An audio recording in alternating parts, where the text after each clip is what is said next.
There are 3 ways that you can make a girl obsessed with you. And if you're someone who needs all the help they can get when it comes to getting a girl's attention, then I suggest you hit that follow button so that you can see more videos like this. Number 1 is to be assertive.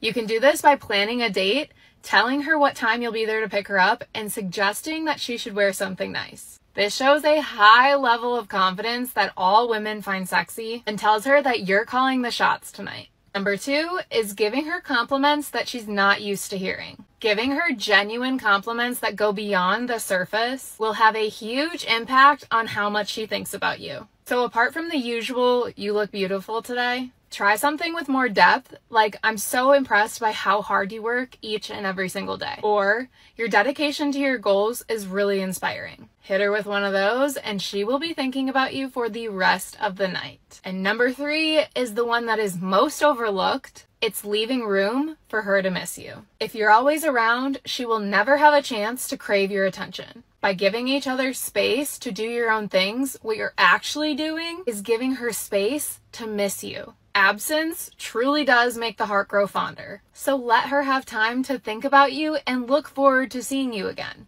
Let me know in the comments which one you're going to try first. And as always, feel free to save this video for the next time you want to make a girl obsessed with you. Hey, man, what she's saying is pretty much facts, but I am going to elaborate. She hit the mark with pretty much each point, but there's a couple of things she left out. So I'm going to elaborate a little bit more. But the first one she's talking about is being assertive, right? Being assertive, giving instruction. And these are things that I say to you guys all the time. Be assertive, give instructions, be specific, tell her what it is. Instead of asking a woman questions, you want to give her instructions. You want to behave in a way that is confident, right? You want to show her your masculine identity. You want to give her the narrative that you are inviting her into your world, right? Because you're inviting her to show her how you do things, right? Because you embrace who you are. You have a masculine identity. You embrace your purpose. You embrace what you like. You embrace how you do things, and you want to show her how you do things. So how you do that is you are assertive, specific, and you give instructions. Right? You set the date, the place, the time. You let her know what time to be ready. And like she said, tell her to wear something nice. Tell her to wear a certain color, right? Tell her the dress code, right? So she understands the type of place that you're going. See, guys, it's very important for a man to be specific and assertive and to give a woman instructions, right? The time, the place, what to wear, or the dress code, certain other things. And you want to add detail, right? You want to add detail because you want her to understand that you pay attention to detail. You want her to understand that you notice things, that you see things, right? When a woman knows that you plan and you pay attention to details and you have a certain way that you do things, she will start to conform to your leadership. Right? When she sees that you're assertive and you're confident and you have a masculine identity and you embrace who you are and you love who you are and you have a strong knowledge of self and you carry yourself a certain way, she's going to follow your lead subconsciously or even consciously, and she's going to do things that fall in line with your program, especially if she is attracted to you and she wants to impress you and she wants to earn spending more time with you. OK, so when you plan the date and you plan it down to a T, meaning that you plan the date and you add detail, right? Everything down to how she should dress, if she should wear heels, if she should wear a dress or be more casual, if she should be, sexy or something like that. Like, you want to give her instructions based on how you do things. Because like I said, you are inviting her into your world. So you want to show her that, listen, I'm a man who knows exactly what he wants. And you want to give her the opportunity to show you that she can fall in line with how you do things. So you want to give her clear, specific, and assertive instructions and give her the opportunity to show you how she can be a part of your world. So the next thing she talks about is giving a woman compliments that she's not used to hearing. And I've said this to you guys a bunch of times as well. You have to compliment a woman or validate a woman based on what you like, specifically and uniquely. Do you understand? You have to compliment a woman based on what you like, specifically and uniquely, right? So the thing is, whatever it is that you enjoy about a woman's look or presence, based on who you are and your masculine identity, you want to add that into the compliment. So, for example, you don't just say, "Hey, you're very pretty." You say, "Listen, in my culture, you're the type of woman who is the epitome of beauty.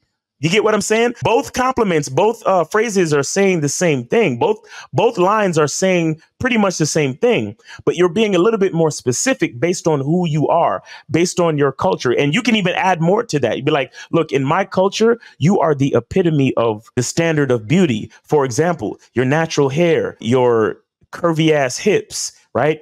The sexy way that you walk, the rhythm that you walk with is just so majestic and beautiful. And in my culture, you are sought after. You are very sought after in my culture. And I think you're very beautiful for that reason. You see what I'm saying? It's different from just telling a woman, oh, yeah, you're pretty cute. Or, oh, you look nice tonight. You understand? Again, you want to be more specific. Now, listen, the examples that she used about, oh, I'm really impressed about how hard you work at your goals.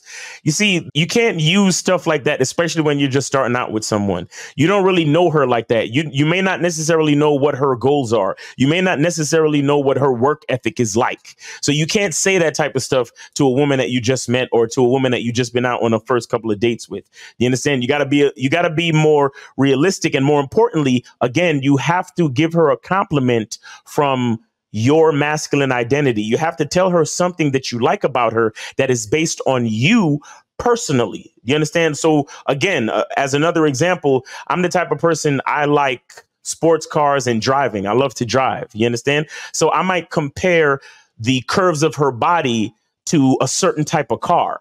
You get what I'm saying? Like, I'll tell her, yo, the way that them jeans sit on you reminds me of the back of a Porsche, because Porsches are really broad and curvy. And I really like how that looks. And it reminds me of a Porsche. It reminds me of a 911 Porsche. And I love the way you look walking down the street, because it's like you hug the block just like the Porsche would, right? With the suspension and so on. And now if she's a car person as well, and she'll understand that compliment and she'll be able to relate to you, because that's something more specific about you and your masculine identity and your personality. But again, if you just tell a woman that she's beautiful, it doesn't hit the same as when you're a little bit more specific and descriptive. OK, so again, you want to compliment a woman based on things that you like specifically.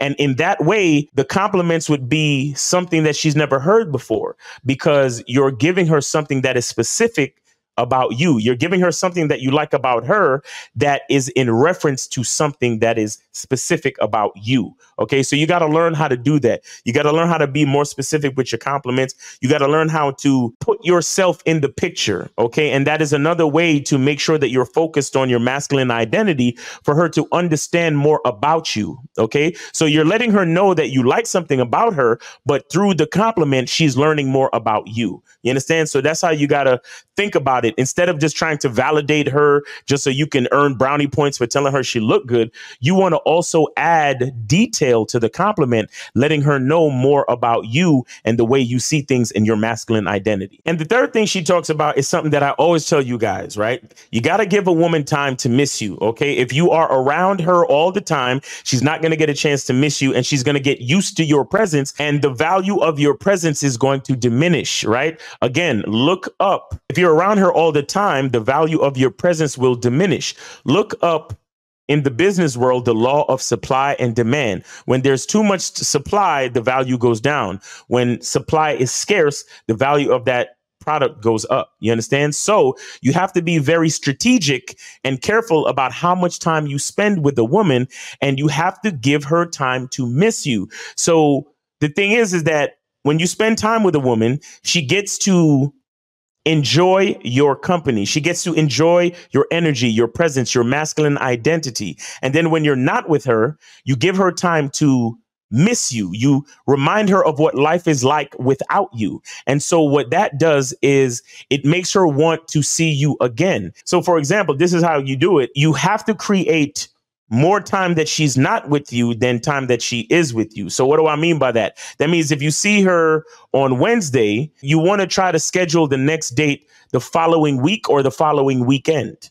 OK, you want to give it time to breathe, right? Give her time to understand what life is like with you and how much she enjoys herself, and then give her more time to understand what life is like without you so she can miss you. And so when she sees you again, your presence is that much more important to her. And that's what's going to cause her to appreciate you more, to have a little bit more respect for your time, and to have a little bit more appreciation for when you plan the date, for when you set the details of the date, and when you set aside a scheduled time to see her. She realizes how important it is, and she carries herself a certain way to show her appreciation, right? But if you're always up under her, you're always calling her, always texting her, trying to spend the night all the time and spend consecutive days with her and all of this and all of that, your value in her eyes is going to diminish, because she's going to get used to your presence. And also, it's a human nature thing, right? Where because you're always around, she's going to start to take things for granted. And a lot of times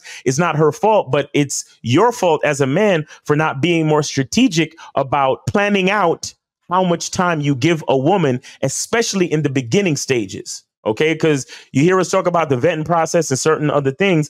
You have to be strategic. You have to have patience and discipline, and you have to let a woman miss you. OK, I talk about this all the time, guys. So it's very, very important. All right. So it's your boy, Miles Cunningham. Hope you're having a great day. Be good to yourself. And remember, the truth is inside you. Peace.